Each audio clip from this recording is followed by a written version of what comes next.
நீங்கள் வாங்கும் பொருட்களின் விலை குறைவாக இருப்பது ஆன்லைன் வழியாக வாங்குவதிலா அல்லது கடைகளில் நேரடியாக வாங்குவதிலா என்று மக்கள் குரல் பகுதியில் எழுப்பப்பட்ட கேள்விகளுக்கு சிவகங்கை மாவட்டம் காரைக்குடி மக்கள் தெரிவித்த கருத்துக்களை பார்க்கலாம்.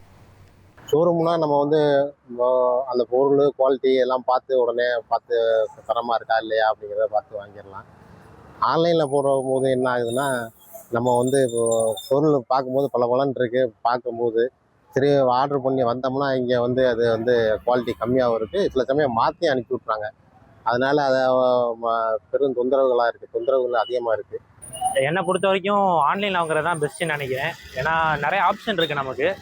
அதே போல் அடிக்கடி டிஸ்கவுண்ட் தருவாங்க. இப்போது நம்ம கடையில் வாங்கினோன்னா அவங்களுக்கு ஏற்றாப்புல கடை ரெண்ட் தரணும், இது பண்ணணுன்ட்டு அவங்க கொஞ்சம் காசு கொஞ்சம் ஏற்றி தான் வைக்கிறாங்க. இப்போ ஆன்லைனில் நமக்கு தேவையான பொருட்களை வாங்கிக்கலாம். அதே மாதிரி ரிட்டர்ன் ஆப்ஷன்லாம் இருக்குது. நமக்கு என்ன தேவையோ அந்த இதுக்கு ஏற்றாப்புல நம்ம வாங்கிக்கலாம். அதனால் என்னை பொறுத்தவரை ஆன்லைன் தான் பெஸ்ட்டுன்னு நான் நினைக்கிறேன். நம்ம இப்போ ஆன்லைனில் வாங்குகிறோம் அப்படின்னா ரிட்டர்ன்ஸ் சில சமயம் போட முடியல. அதுக்கப்புறம் என்ன அப்படின்னா ஆன்லைனில் வாங்குறதும் எப்படி இருக்குது அப்படின்னா, அவங்க சில சமயம் அந்த செங்கல்லாம் அனுப்புகிறத நம்ம நிறைய தடவை பார்த்துருப்போம். அதனால் ஆன்லைனில் வாங்குறதை எனக்கு தெரிஞ்சு தவிர்க்கலாம். இங்கே நம்ம லோக்கலில் வாங்கினோம் அப்படின்னா நம்ம நேரில் போய் நம்ம ரிப்பேர் கொடுத்துக்கலாம். அதுவும் இல்லாமல் நம்ம வேரண்டி ஈஸியாக நம்ம கிளைம் பண்ணிக்கலாம். அவங்களும் நமக்கு கொஞ்சம் தெரிஞ்சவங்களா இருப்பாங்க. அதனால் லோக்கலில் வாங்கிக்கலாம். இப்போ ஆன்லைன் ஷாப்பிங் அப்படின்றது ஒரு ட்ரெண்டு.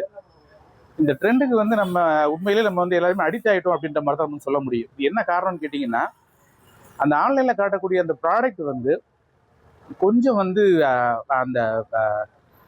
இந்த டிஐ ஒர்க் அதெல்லாமே பண்ணி ஒரு மட்டமான பொருளை கூட ஒரு நல்லா கிளாரிட்டியாக தெரியுற மாதிரி அதை ஆன்லைனில் விற்கிறாங்க. ரெண்டாவது, அந்த ப்ராடக்ட் நிறைய சேல்ஸ் ஆன மாதிரி ரிவ்யூஸ் காட்டுறாங்க, லைக்ஸ் காட்டுறாங்க. அதை நம்ம ஒன்ஸ் பர்ச்சேஸ் பண்ணி பார்த்ததுக்கு அப்புறம் தான் தெரியும் நம்ம இமேஜில் பார்த்தது வேற மாதிரி இருக்குது, நம்மகிட்ட வந்திருக்கக்கூடிய குவாலிட்டி வேற மாதிரி இருக்குது அப்படின்றது. பொருட்களை நம்ம உள்ளூர் வியாபாரினா நேரில் போய் நம்ம பார்த்து நமக்கு பிடிச்ச பொருட்களை வாங்கலாம்.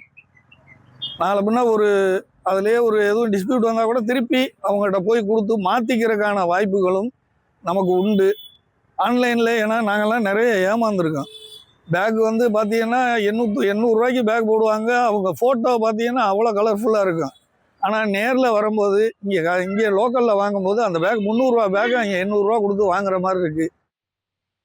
மக்கள் குரல் பகுதியில் காரைக்குடி மக்கள் தெரிவித்த கருத்துக்களை பார்த்தோம். இனி செல்லும் இடமெல்லாம் செய்தி. தந்தி டிவியின் வாட்ஸ்அப் சேனலை ஃபாலோ பண்ணினா செல்ல இருக்கும் இடமெல்லாம் செய்தி. இதோ QR கோட் இப்பவே ஸ்கேன் பண்ணுங்க, ஃபாலோ பண்ணுங்க.